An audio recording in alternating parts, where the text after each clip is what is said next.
사도행전 21장. 우리는 그들과 작별한 뒤 바다로 나가 배를 타고 곧장 곳으로 갔습니다.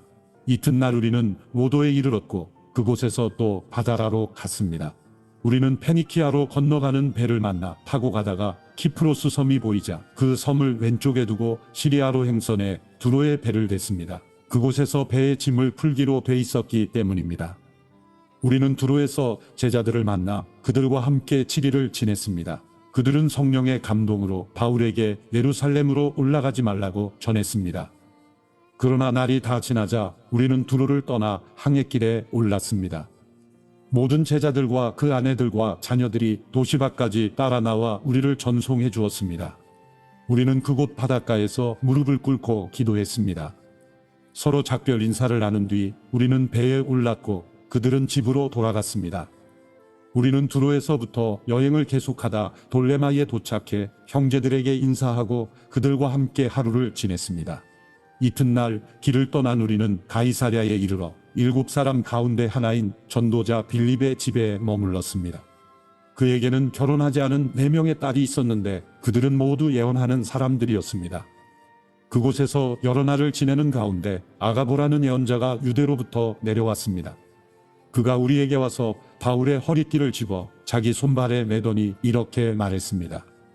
예루살렘의 유대 사람들이 이 허리띠 주인을 이렇게 동염해 이방 사람들에게 넘겨줄 것이라고 성령께서 말씀하십니다.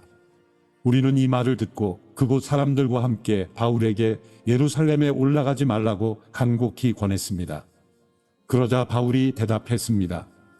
왜 여러분은 울면서 내 마음을 아프게 합니까? 나는 주 예수의 이름을 위해 예루살렘에서 붙잡힐 것은 물론 죽을 각오도 돼 있습니다. 바울이 설득당하지 않자 우리는 주의 뜻이 이루어지길 기원합니다 하고는 더 말하지 않았습니다. 이 일 뒤에 우리는 준비해 예루살렘으로 올라갔습니다. 가이사랴의 몇몇 제자들이 동행해 우리를 나손의 집으로 데려다 주어 우리는 그 집에 머무르게 됐습니다. 나손은 키프로스 출신으로 일찍부터 제자가 된 사람이었습니다. 우리가 예루살렘에 도착하자 형제들이 따뜻하게 맞아주었습니다. 이튿날 바울은 우리와 함께 야고보를 만나러 갔습니다. 모든 장로들도 거기 와 있었습니다. 바울은 그들에게 문안하고 하나님께서 그의 사역을 통해 이방 사람들 가운데서 행하신 일들을 자세히 보고했습니다.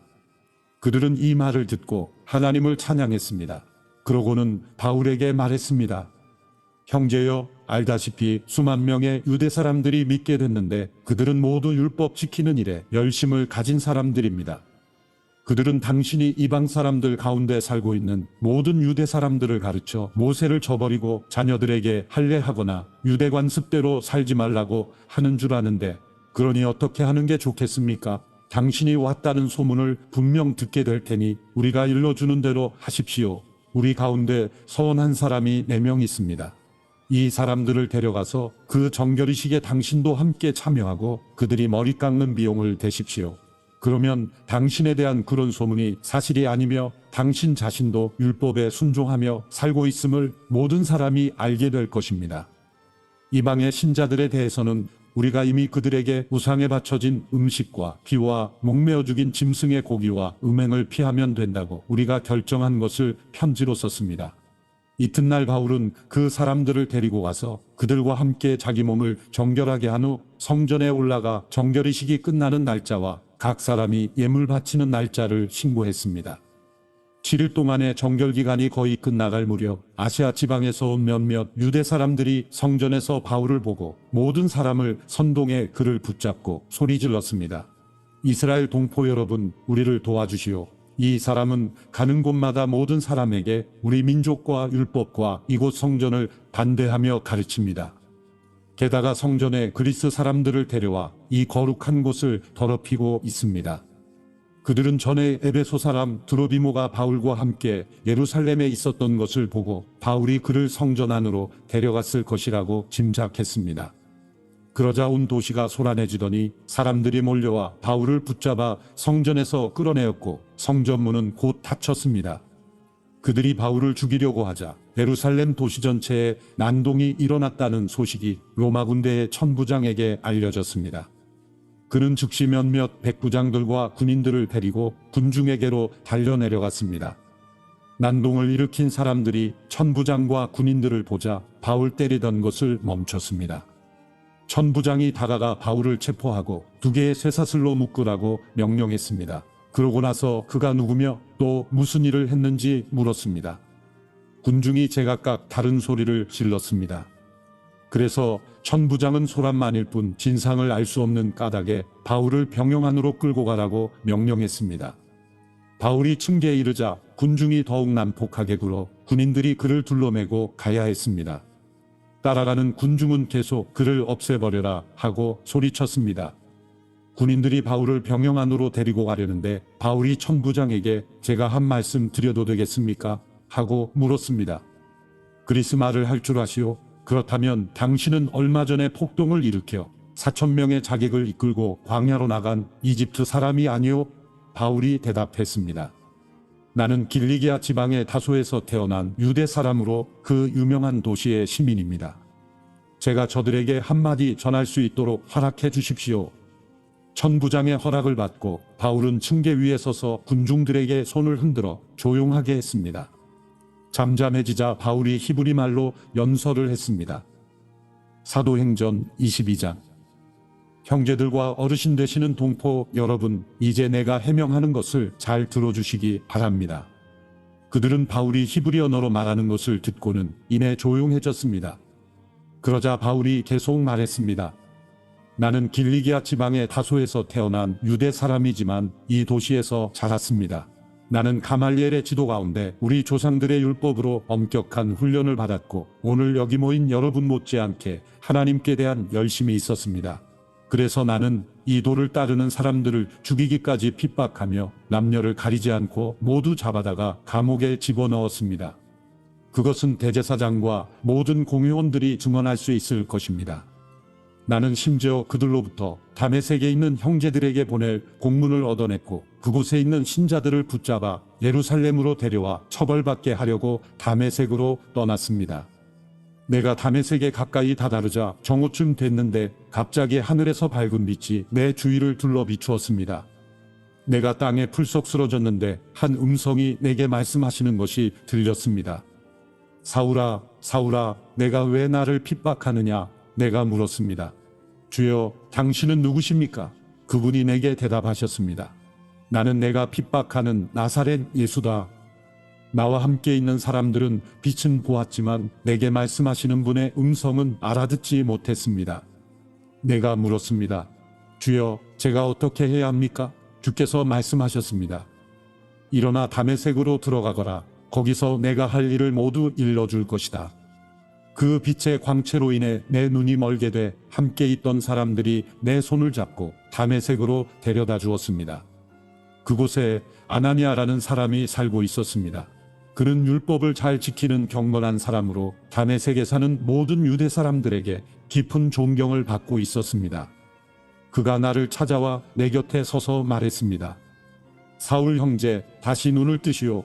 바로 그 순간 나는 눈을 떠 그를 볼 수 있게 됐습니다. 그러자 아나니아가 말했습니다. 우리 조상들의 하나님께서 당신을 선택해 그분의 뜻을 알게 하시고 의로우신 그분을 보게 하시고 그분의 입에서 나오는 음성을 듣게 하셨습니다. 당신은 보고 들은 것을 모든 사람에게 전하는 그분의 증인이 될 것입니다. 그러니 이제 당신이 망설일 이유가 무엇입니까? 일어나서 세례를 받고 주의 이름을 불러 죄 씻음을 받으시오. 그 후 내가 예루살렘으로 돌아와 성전에서 기도하고 있을 때였습니다. 나는 환상에 빠져 주께서 말씀하시는 것을 보았습니다. 서둘러 즉시 예루살렘을 떠나가라. 이곳 사람들은 내가 나에 대해 증언해도 받아들이지 않을 것이다. 내가 대답했습니다. 주여, 이 사람들은 내가 여러 회당들을 돌아다니며 주를 믿는 사람들을 감옥에 가두고 때렸다는 것을 압니다. 그리고 주의 증인 스데반이 피 흘릴 때 나도 그곳에 서서 그 일에 찬성하고 그를 죽이던 사람들의 옷을 지켜주었습니다.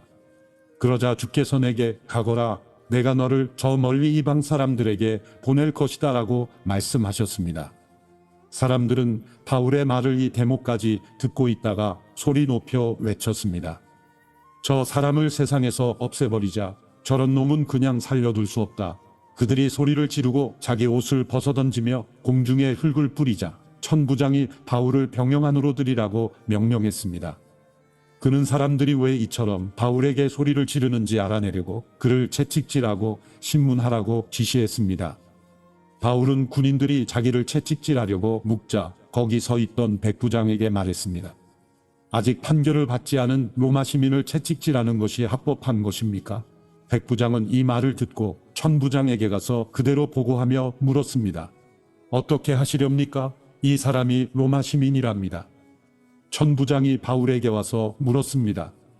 말해보시오. 당신이 정말 로마 시민이요? 바울이 대답했습니다. 그렇소. 그러자 천부장이 말했습니다. 나는 많은 돈을 들여 로마 시민권을 얻었소. 그러자 바울이 대답했습니다. 나는 태어나면서부터 로마 시민이었소. 바울을 신문하려던 사람들이 이 말을 듣고 곧 물러갔습니다. 천부장도 바울이 로마 시민이라는 사실을 알고 그를 결박한 일로 두려워했습니다. 이튿날 천부장은 바울이 왜 유대 사람들에게 고소를 당했는지 정확히 알아보려고 대제사장들과 온 공회를 소집하고 바울을 풀어서 그들 앞에 데려오게 했습니다. 사도행전 23장. 바울은 공회를 똑바로 쳐다보며 말했습니다. 내 형제들이여, 나는 오늘까지 모든 선한 양심으로 하나님을 위해 살아왔습니다. 이 말에 대제사장 아나니아는 바울 곁에 서 있던 사람들에게 그 입을 치라고 명령했습니다. 그러자 바울이 그에게 말했습니다. 하나님께서 당신을 치실 것이요. 당신은 회칠한 무덤과 같소. 당신은 거기 앉아 율법에 따라 나를 심판하면서 도리어 당신 자신은 율법을 어기고 나를 치라고 명령하고 있지 않소. 바울 곁에 서 있던 사람들이 말했습니다. 어디 감히 하나님의 대제사장을 모욕하느냐? 바울이 대답했습니다. 형제들이여, 나는 그가 대제사장인 줄 몰랐습니다. 기록되기를 내 백성의 지도자를 모욕하지 말라고 했으니 말입니다. 그때 바울은 모인 사람들 가운데 일부가 사두개파이고 다른 일부는 바리새파임을 알고 공회에서 크게 외쳤습니다. 내 형제들이여, 나는 바리새파 사람이며 바리새파 사람의 아들입니다. 나는 지금 죽은 사람들이 부활할 것이라는 소망 때문에 재판을 받고 있습니다. 그가 이렇게 말하자 바리새파 사람들과 사두개파 사람들 사이에서 논쟁이 일어나 회중은 반으로 나뉘었습니다. 사두개파 사람들은 부활이 없으며 천사나 영도 없다고 주장하는 반면 바리새파 사람들은 그 모든 것을 인정했기 때문입니다. 그래서 큰 소동이 일어났습니다. 바리새파 율법학자 몇몇이 일어나 격렬하게 논쟁하며 말했습니다. 우리가 보니 이 사람은 잘못이 없소. 혹시 영이나 천사가 그에게 말한 것이라면 어쩌겠소? 논쟁이 점점 커지자 천부장은 바울이 그들에게 찢겨 죽지 않을까 염려해 군인더러 내려가 바울을 그들 가운데서 빼내 병영 안으로 데려가라고 명령했습니다. 그날 밤 주께서 바울 곁에 서서 말씀하셨습니다. 담대하여라. 내가 예루살렘에서 나에 대해 증언한 것 같이 로마에서도 나에 대해 증언해야 할 것이다. 이튿날 아침 유대 사람들이 음모를 꾸미고 바울을 죽일 때까지는 먹지도 마시지도 않겠다고 맹세했습니다. 이러한 음모에 40명이 넘는 남자들이 가담했습니다. 그들은 대제사장들과 장로들에게 가서 말했습니다. 우리가 바울을 죽이기 전에는 아무것도 먹지 않겠다고 굳게 맹세했습니다. 그러니 여러분과 공회는 그 사건에 대해 우리가 더 정확히 알아보고 싶다는 핑계를 대고 그 사람을 여러분 앞에 데려올 수 있도록 천부장께 탄원해 주십시오. 그가 이곳에 도착하기 전에 죽일 수 있도록 준비해 두었습니다. 그런데 바울의 조카가 이 음모에 대해 듣고 병영으로 들어가서 바울에게 말해 주었습니다. 그러자 바울은 백부장 한 사람을 불러 말했습니다. 이 청년을 천부장께 데려다 주시오. 천부장께 전할 말이 있답니다. 그래서 그는 청년을 천부장께 데려다 주었습니다. 백부장이 말했습니다. 죄수 바울이 저를 불러 이 청년을 천부장님께 데려다 주라고 부탁했습니다. 이 사람이 천부장님께 전할 말이 있답니다. 천부장은 청년의 손을 잡고 한쪽으로 데려가서 물었습니다. 내가 전하려는 말이 무엇이냐? 그 청년이 말했습니다. 유대 사람들이 바울에 대해 더 정확하게 알아보고 싶다는 핑계로 내일 공회에 그를 데리고 나오도록 천부장님께 부탁하자고 합의했습니다. 그들의 말을 들어주시면 안 됩니다. 40명이 넘는 사람들이 숨어서 바울을 기다리고 있습니다. 그들은 바울을 죽이기 전까지는 먹지도 마시지도 않겠다고 맹세한 사람들입니다. 천부장은 청년을 보내면서 내게 이렇게 보고했다고 아무에게도 말하지 마라 하고 당부했습니다. 그러고 나서 천부장은 백부장 2명을 불러 명령했습니다. 보병 200명, 마병 70명, 창을 쓰는 병사 200명을 파견대로 무장시켜 오늘 밤 9시에 가이사랴로 떠날 준비를 하라. 또 바울을 벨릭스 총독에게 안전하게 호송할 수 있도록 그를 태울 짐승도 마련하라. 그러고 나서 천부장은 이렇게 편지를 썼습니다. 글라우디오 루시아가 벨릭스 총독 각하께 문안드립니다. 이 사람은 유대 사람들에게 붙잡혀 거의 죽을 뻔했습니다. 그러나 그가 로마 시민임을 알고 제가 군대를 동원해 그를 구해냈습니다. 그들이 왜 이 사람을 고소하는지 알고 싶어서 유대 사람의 공회에 데려가 보았습니다. 그런데 알고 보니 그 고소는 그들의 율법에 관한 문제였지 사형이나 징역에 해당되는 죄목은 없었습니다. 이 사람을 반대하는 음모가 진행되고 있다는 보고를 듣고 바로 각하께 이 사람을 보냅니다. 고소인들에게는 그에 대한 사건을 각하께 상정하라고 명령해 두었습니다. 그리하여 군인들은 그 명령을 수행해 밤중에 바울을 데리고 안디바드리까지 갔습니다. 이튿날 그들은 마병에게 바울을 호송하게 하고 자기들은 병영으로 돌아갔습니다. 마병들은 가이사랴에 도착하자 총독에게 편지를 전하고 바울을 넘겨주었습니다. 총독은 편지를 읽어본 뒤 그에게 어느 지방 출신이냐고 물었습니다. 길리기아 출신임을 알게 된 총독은 바울에게 말했습니다. 너를 고소하는 사람들이 이곳에 도착하는 대로 내 변명을 듣도록 하겠다. 그러고 나서 그는 바울을 헤롯의 관저에 가둬 지키라고 명령했습니다. 사도행전 24장. 5일이 지나자 대제사장 아나니아가 몇몇 장로들과 더들로라는 변호사를 데리고 가이사랴에 내려왔습니다. 그들은 총독 앞에서 바울을 고소했습니다. 바울이 불려나오자 더들로가 그 사건을 벨릭스 앞에 고소해 말했습니다. 우리는 각하의 다스림 아래서 오랫동안 태평성대를 누리고 있습니다. 각하의 선견지명은 이 나라의 개혁을 가져다 주었습니다. 벨릭스 각하, 저희는 언제 어디서나 이것에 대해 깊은 감사를 드리고 있습니다. 이제 더 이상 각하께 폐가 되지 않도록 간단히 말씀드리겠으니 각하께서는 관용을 베푸셔서 저희 말을 들어주시기 바랍니다. 저희가 알아보니 이 사람은 전염병 같은 사람으로 온 세상에 퍼져 있는 유대 사람들 가운데 폭동을 일으키는 사람입니다. 그는 나사렛 이단의 우두머리이며 심지어 성전까지 더럽히려고 했습니다. 그래서 저희가 붙잡은 것입니다. 각하께서 직접 조사해 보시면 저희가 고소하는 이 모든 내용이 사실임을 아시게 될 것입니다. 다른 유대 사람들도 이것이 사실임을 주장하며 이 고소를 지지했습니다. 총독이 바울에게 말하라고 손짓하자 바울이 대답했습니다. 저는 각하께서 몇 년 동안 이 나라의 재판관이셨던 것을 알고 이제 기쁜 마음으로 제 자신을 변호하고자 합니다. 제가 예배를 드리러 예루살렘에 올라간 지 12일밖에 되지 않은 것을 각하께서 조사해 보시면 쉽게 아실 수 있습니다. 저를 고소한 사람들은 제가 성전에서 누구와 언쟁을 한다거나 회당이든 그 밖의 도시 안 어떤 곳에서도 군중을 선동하는 것을 본 일이 없습니다. 그러니 그들은 자기들이 지금 고소한 내용을 각하께 충분히 증명할 수 없는 것입니다. 그러나 제가 각하께 이것은 시인합니다. 저는 이 사람들이 이단이라고 말하는 그 도를 따라 우리 조상의 하나님을 섬기며 율법과 예언서에 기록된 모든 것을 믿습니다.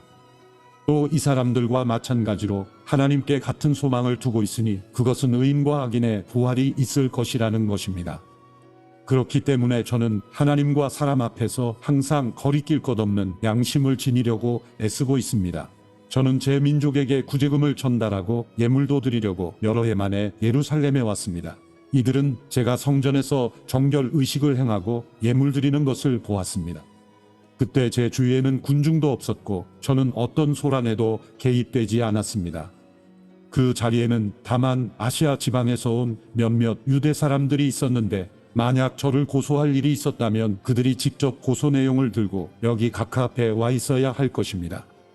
그렇지 않다면 여기 있는 이 사람들이라도 제가 유대공회 앞에 섰을 때 무슨 죄목을 발견했는지 말해야 할 것입니다.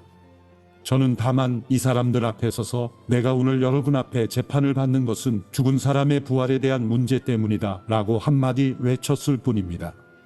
그러자 그 도에 대해 익히 잘 알고 있었던 벨릭스는 루시아 천부장이 오면 그때 판결하겠다 라고 말한 뒤 재판을 연기했습니다. 벨릭스는 백부장에게 명령해 바울을 지키되 그에게 어느 정도 자유를 주고 필요한 것을 그의 친구들이 가져다 주는 것도 허락하라고 했습니다. 며칠 뒤 벨릭스는 유대 사람인 아내 두루실라와 함께 나타났습니다. 그는 바울을 불러들여 그리스도 예수를 믿는 믿음에 관해 바울이 설명하는 것을 들었습니다. 바울이 정의와 자기 절제와 다가올 심판에 대해 설명하자 벨릭스는 두려워하며 말했습니다. 이제 됐다. 가도 좋다. 내가 편한 시간에 다시 부르겠다. 동시에 그는 혹시 바울이 자기에게 뇌물을 바치지 않을까 하는 바람에서 바울을 수시로 불러들여 함께 이야기를 나누었습니다. 2년이 지난 후 벨릭스의 뒤를 이어 보르기우 베스도가 총독이 됐습니다. 그러나 벨릭스는 유대 사람들에게 환심을 사려고 바울을 그대로 감옥에 내버려 두었습니다. 사도행전 25장. 베스도가 부임한 지 3일 뒤에 가이사랴에서 예루살렘으로 올라가자 대제사장들과 유대 지도자들이 그 앞에 나와 바울에 대해 고소했습니다. 그들은 자기들에게 호의를 베푸는 셈치고 바울을 예루살렘으로 이송해달라고 베스도에게 강력하게 요청했습니다. 이송 도중 매복하고 있다가 그를 죽이려고 준비하고 있었던 것입니다. 베스도가 대답했습니다. 바울이 가이사랴에 묶여 있고 나도 이제 곧 그곳으로 갈 것이니 그에게 무슨 잘못이 있다면 너희 지도자들 몇몇이 나와 함께 가서 그곳에서 고소하도록 하라. 8일에서 10일 정도 그들과 함께 지내고 난 베스도는 가이사랴로 내려갔고 이튿날 재판을 소집해 바울을 자기 앞에 데려오라고 명령했습니다. 바울이 나타나자 예루살렘에서 내려온 유대 사람들이 그 곁에 둘러서서 여러 가지 중한 죄목으로 그를 고소했습니다. 그러나 죄를 입증할 만한 증거는 되지 못했습니다. 그러자 바울이 자신을 변론했습니다. 나는 유대 사람의 율법이나 성전이나 가이사에게 죄 지은 것이 전혀 없습니다. 베스도는 유대 사람들의 환심을 사고자 바울에게 말했습니다.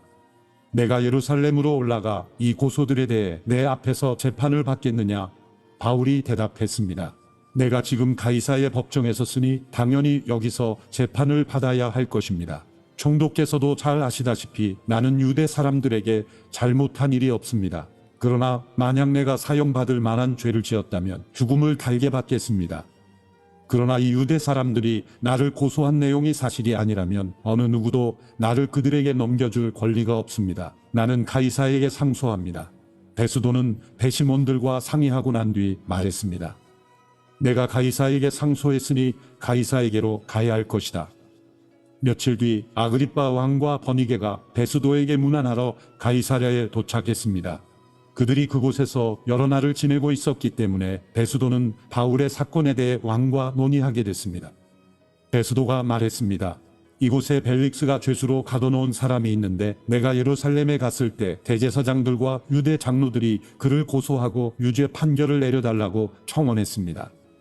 고소인들과 맞닥뜨려 그 고소한 내용에 대해 스스로 변호할 기회를 갖기 전까지는 어느 누구든 넘겨주는 것이 로마 관례가 아니라고 설명해 주었습니다. 그래서 그들이 나와 함께 여기 오게 됐고 나는 그 사건을 연기하지 않고 바로 그 다음날 법정을 열어 그 사람을 데려오게 했습니다. 그러자 고소인들이 일어나서 말했는데 그들이 고소한 것은 내가 짐작했던 죄가 아니었습니다. 그들의 논쟁거리는 그저 그들의 종교와 예수라고 하는 죽은 사람에 대한 것이었습니다. 바울은 예수가 다시 살았다고 주장하고 있었습니다. 나는 이 사건을 어떻게 해결할까 망설이다가 그에게 예루살렘으로 가서 이 고소에 대해 재판받을 마음이 있냐고 물어보았습니다. 그랬더니 바울은 로마 황제의 판결을 받겠다고 상소해서 내가 그를 황제께 보낼 때까지 붙들어 두라고 명령했습니다. 그러자 아그리빠가 베스도에게 말했습니다. 내가 직접 그 사람의 말을 들어보고 싶습니다. 그러자 베스도는 내일 한번 들어보십시오 라고 대답했습니다. 이튿날 아그리빠와 버니게가 위엄있게 차려입고 와서 높은 관료들과 그 도시의 지도자들과 함께 재판정으로 들어갔습니다. 베스도의 명령에 바울이 들어왔습니다. 베스도가 말했습니다. 아그리빠 왕이여, 그리고 우리와 함께 여기 참석한 모든 분들이여, 이 사람을 보십시오. 예루살렘에서 또 여기 가이사랴에서 모든 유대 사람들이 그를 살려둬서는 안 된다고 외치며 내게 탄원했습니다.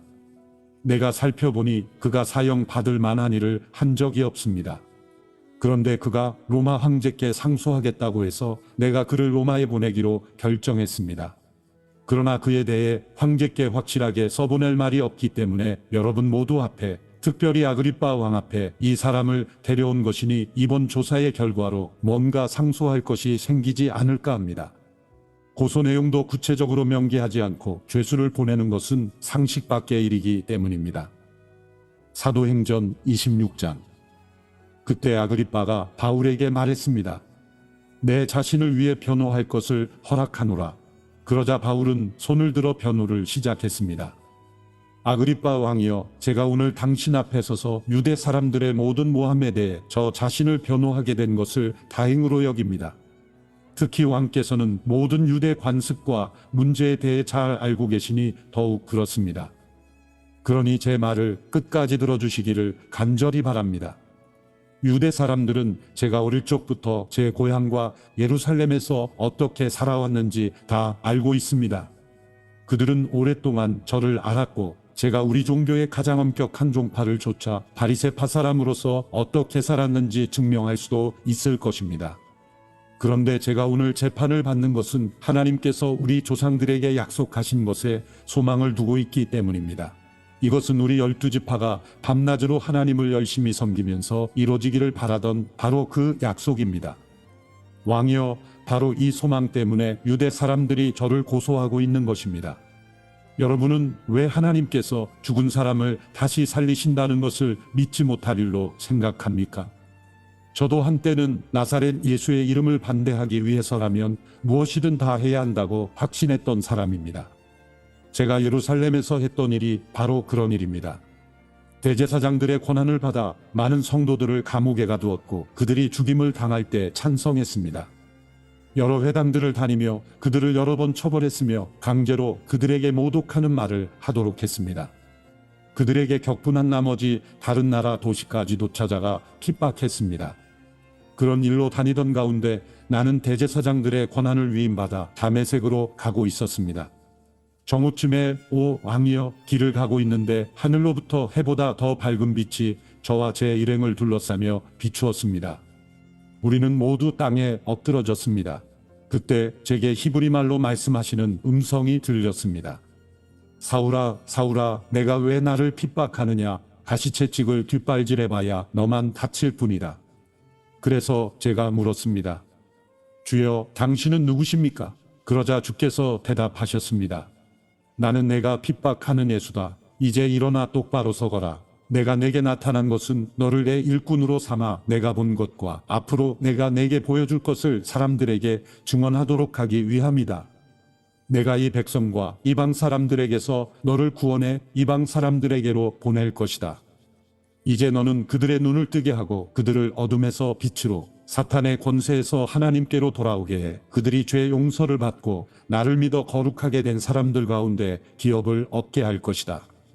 아그리빠 왕이여, 그래서 저는 하늘에서 보여주신 이 환상에 거역하지 않고 먼저 다메섹 사람들에게, 다음으로 예루살렘 사람들과 온 유대 사람들에게, 그리고 이방 사람들에게까지 그들이 회개하고 하나님께 돌아와 회개에 합당한 행동을 보이라고 선포했습니다. 바로 이 때문에 유대 사람들이 성전에서 저를 붙잡아 죽이려고 했던 것입니다. 그러나 저는 바로 이날까지 하나님의 도움을 받아왔기에 여기 서서 높고 낮은 모든 사람들에게 증언하고 있는 것입니다. 저는 모세와 예언자들이 앞으로 일어나리라고 예언한 것 외에는 아무것도 말하지 않았습니다. 그것은 그리스도께서 고난을 당하셔서 죽은 사람들 가운데 가장 먼저 부활하심으로 이스라엘 백성과 이방 사람들에게 빛을 선포하시리라는 것입니다. 바울이 이같이 말하자 베스도가 바울의 변호를 가로막으며 소리쳤습니다. 바울아, 내가 미쳤구나. 내 많은 학식이 너를 미치게 했구나. 바울이 대답했습니다. 베스도 각하, 저는 미치지 않았습니다. 제가 드리는 말씀은 사실이며 제정신으로 하는 말입니다. 왕께서는 이 사실을 알고 계시므로 제가 거리낌 없이 말할 수 있습니다. 이것은 어느 한 구석에서 일어난 일이 아니기 때문에 어떤 것 하나라도 왕께서 모르고 넘어가셨을 리 없다고 저는 확신합니다. 아그리빠 왕이여, 예언자들을 믿으십니까? 왕께서 믿으시는 줄 제가 압니다. 그러자 아그리빠가 바울에게 말했습니다. 내가 이 짧은 시간에 나를 그리스도의 사람으로 만들 수 있다고 생각하느냐? 바울이 대답했습니다. 짧은 시간이든 긴 시간이든 왕뿐 아니라 오늘 제 말을 듣고 있는 모든 분들이 이 쇠사슬을 제외하고는 저처럼 되기를 하나님께 기도합니다. 그러자 아그리빠 왕이 일어났고 베스도 총독과 버니게 그리고 그들과 함께 앉아있던 사람들도 다 일어났습니다. 그들은 밖으로 나가면서 이 사람은 사형이나 징역을 받을 만한 일은 하지 않았다라고 서로 말했습니다. 아그리빠는 베스도에게 이 사람이 황제께 상소하지만 않았더라도 석방될 수 있었을 것이요 라고 말했습니다. 사도행전 27장. 우리가 이탈리아로 배를 타고 가도록 결정이 나자 바울과 다른 죄수들은 황제 부대에 소속된 율리오라는 백부장에게 넘겨졌습니다. 우리는 아시아 지방의 해변을 따라 항해하게 될 아드라무테노 호를 타고 바다로 출항했습니다. 데살로니가 출신의 마케도니아 사람 아리스다고가 우리와 동행했습니다. 이튿날 우리는 시돈에 닿았습니다. 율리오는 바울에게 친절을 베풀어 그가 친구들에게 가서 필요한 것을 공급받을 수 있도록 허락해 주었습니다. 시돈에서 우리가 계속 항해할 때 역풍이 불었기에 우리는 키프로스 해안을 끼고 항해하게 됐습니다. 길리기아와 밤빌리아 앞바다를 지나서 루기아 지방의 무라에 상륙했습니다. 그곳에서 백부장은 이탈리아로 가는 알렉산드리아 호를 찾아 우리를 그 배에 태웠습니다. 우리는 여러 날 동안 느린 항해 끝에 가까스로 니도 앞바다에 도착했습니다. 그러나 바람이 불어 우리 항로를 지키지 못하고 살몬의 맞은편 크레타 섬을 끼고 간신히 해안가를 따라 움직여 라세아 도시에서 가까운 아름다운 항구라는 곳에 이르렀습니다. 많은 시간이 소모되고 금식하는 절기도 지났기 때문에 항해가 위험해졌습니다. 그래서 바울이 사람들에게 충고했습니다. 여러분, 내가 보니 우리가 이렇게 계속 항해하다가는 재난에 빠지고 배와 짐이 큰 손실을 입을 뿐 아니라 우리 목숨도 위태로울 것입니다. 그러나 백부장은 바울의 말보다는 선장과 선주의 말을 더 따랐습니다. 그 항구는 겨울을 나기에 적당하지 않았기 때문에 대다수의 사람들이 베닉스에 가서 겨울을 날 수 있기를 바라는 마음에 계속 항해하자고 했습니다. 베닉스는 크레타 섬에 있는 항구 도시로 남서쪽과 북서쪽을 향하고 있었습니다. 부드러운 남풍이 불기 시작하자 그들은 자기들이 바라던 대로 됐다고 생각했습니다. 그래서 그들은 닻을 올리고 크레타 섬 해안을 따라 항해했습니다. 그런데 얼마 지나지 않아 그 섬으로부터 유라굴로라는 태풍이 불어닥쳤습니다. 배가 폭풍에 휘말려 방향을 잡을 수가 없었습니다. 그래서 우리는 배가 가는 대로 내맡기고 표류하다가 가우다라는 작은 섬 아래쪽을 따라 지나면서 간신히 거룻배를 바로잡을 수 있었습니다. 선원들은 그 배를 끌어올리고 아래로 밧줄을 내려보내 선체를 둘러맸습니다. 그대로 가다가는 배가 스르디세 안의 모래 언덕에 처박힐까 두려워 그들은 닻을 내려 배가 표류하게 했습니다. 우리는 폭풍에 몹시 시달리다 못해 이튿날에는 선원들이 짐을 바다에 던져넣기 시작했습니다. 3일째 되는 날에는 선원들이 배의 장비들을 자기들의 손으로 내던졌습니다. 여러 날 동안 해와 별도 나타나지 않고 폭풍만 계속 불어닥치자 결국 우리는 구조될 모든 소망을 포기했습니다. 사람들이 오랫동안 아무것도 먹지 못하고 있는 가운데 바울이 일어나 그들 앞에 서서 말했습니다. 여러분, 크레타 섬에서 항해하지 말라는 내 충고를 들었더라면 이런 타격과 손실은 입지 않았을 것입니다. 그러나 이제 내가 여러분에게 당부합니다. 여러분 가운데 아무도 목숨을 잃지 않고 배만 손상될 것이니 안심하기 바랍니다. 어젯밤 내 하나님 곧 내가 섬기는 하나님의 천사가 내 곁에 서서 바울아, 두려워 마라. 내가 마땅히 가이사 앞에 서야 한다. 그래서 하나님께서 너와 함께 항해하는 모든 사람들의 생명을 내게 맡겨주셨다 라고 하셨습니다. 그러니 여러분 안심하십시오. 나는 하나님을 믿으니 내게 말씀하신 대로 이루어질 것입니다. 그러나 우리는 밀려서 어느 섬에 닿게 될 것입니다. 14일째 되는 날 밤에 우리는 아드리아 바다 위에서 표류하고 있었습니다. 한밤중이 됐을 때 선원들은 무태에 가까이 왔음을 직감했습니다. 수심을 재어보니 물의 깊이가 약 25루비아였습니다. 조금 있다가 다시 재어보니 약 15루비아였습니다. 우리가 암초에 부딪히게 될까 두려워 선원들은 고물에서 4개의 닻을 내리고 날이 밝기만을 바랐습니다. 그런데 선원들은 도망칠 속셈으로 뱃머리에서 닻을 내리는 척하면서 거룻배를 바다에 띄웠습니다. 그때 바울이 백부장과 군인들에게 말했습니다. 이 사람들이 배 안에 같이 있지 않으면 당신들도 구조되지 못할 것이요. 그러자 군인들은 거룻배에 묶여있던 밧줄을 끊어 거룻배를 베어버렸습니다. 날이 밝아올 무렵 바울은 그들 모두에게 무엇이든 먹어두라고 권하며 말했습니다. 지난 14일 동안 여러분은 계속 마음을 졸이면서 아무것도 먹지 못하고 굶고 지냈습니다. 그러므로 이제는 여러분이 음식을 좀 먹어둘 것을 권합니다. 그래야 살아남을 수 있습니다. 여러분 가운데 어느 누구도 머리카락 하나라도 잃지 않을 것입니다.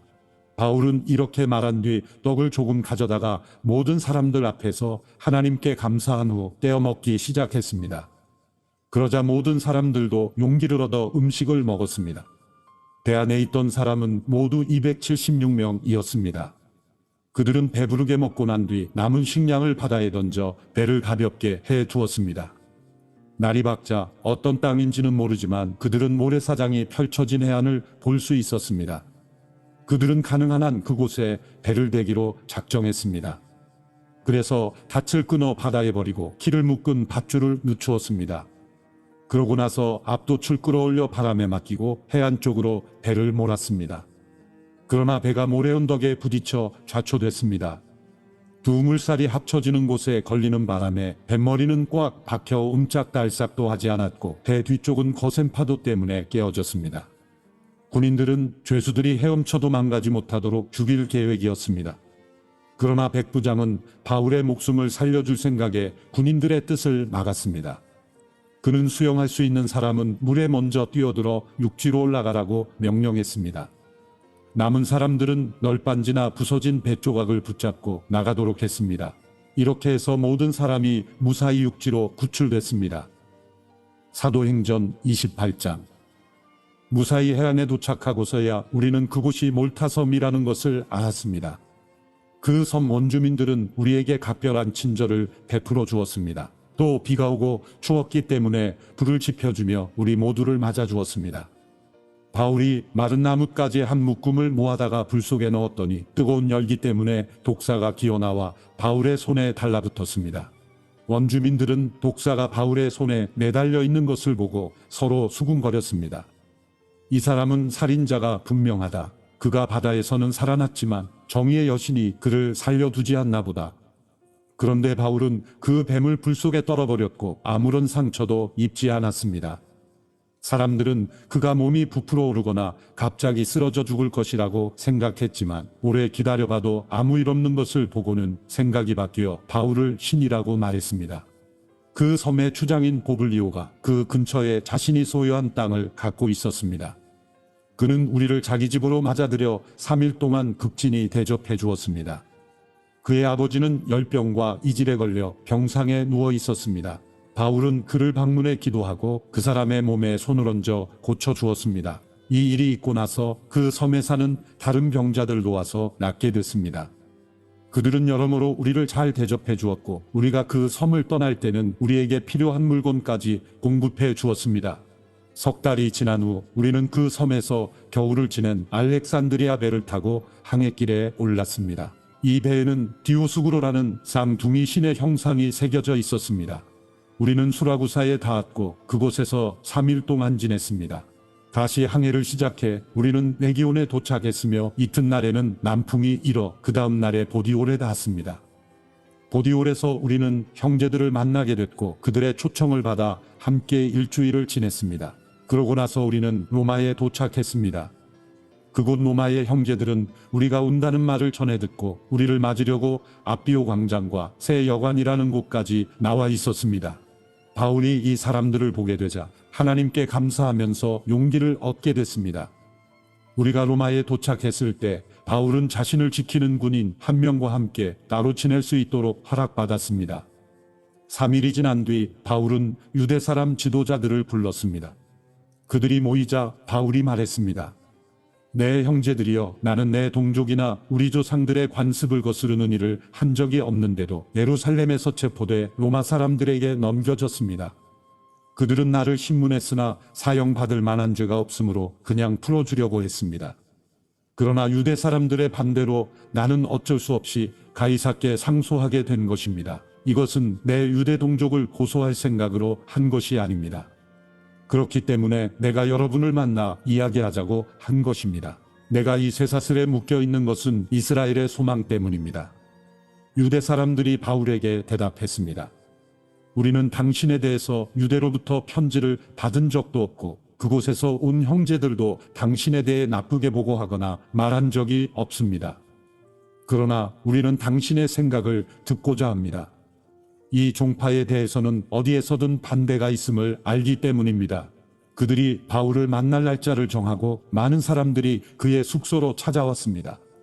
그는 아침부터 저녁까지 그들에게 하나님 나라에 대해 증언했고 모세의 율법과 예언서들로부터 예수에 관해 설득시키려고 했습니다.